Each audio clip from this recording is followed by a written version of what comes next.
Hey everybody, Dr. Knuckle here with eSleep Wellness, and welcome to another sleep tip. So this week we've been talking about the sleep diary and how that can help you in identifying trends in your sleep patterns and what you can do to try to improve your sleep. And as I'd mentioned, this is something that you would do with a sleep doctor, sleep expert, sleep coach, if you were to hire one. Now, granted, it gets into much more detail if you work with someone, but you can take some of those tactics and do them on your own. So, I introduced the sleep diary on Monday, and last time we talked about waking up consistently at the same time. Now, we're going to do this one, which is, what time did you get out of bed? And like last time, this one needs to be consistent. So you have to consistently get out of bed so last time we set the wake up time. So this needs to be that you consistently get up at that wake up time. So if you've identified that you really should be waking up at 6 a.m., then you should be getting out of bed really within 15 minutes of waking up. And so the reason is because often insomniacs spend too much time in bed awake, and we have to fix that.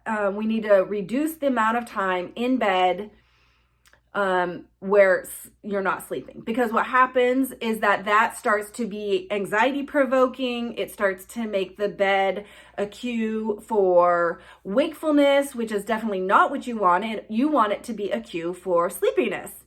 And if you spend a long time in the bed awake, it ends up creating the wrong cues, and you have to kind of break that cycle. So the first order of business is to set a consistent wake up time. So what you did last time was looking at your trends of what time do you usually wake up, even if you have some days that are just total oddballs and you're either waking up really early or really late.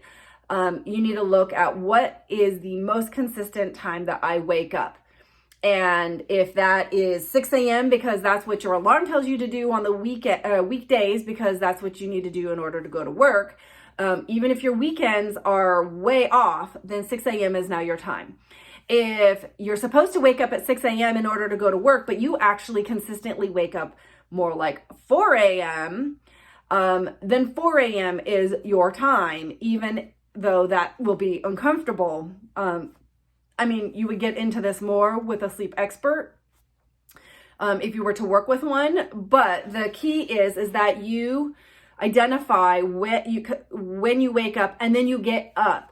Because if you wake up at 4 and then you hang out in bed until 6 a.m., you've just spent 2 hours in bed awake, frustrating yourself, increasing your anxiety, and increasing that bed as a cue for wakefulness, which then the next time you go to bed,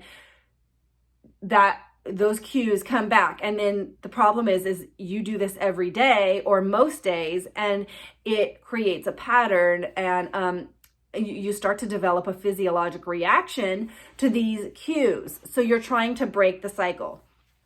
So once you've identified what is the right time to be waking up, then the key is to actually get out of bed within 15 minutes.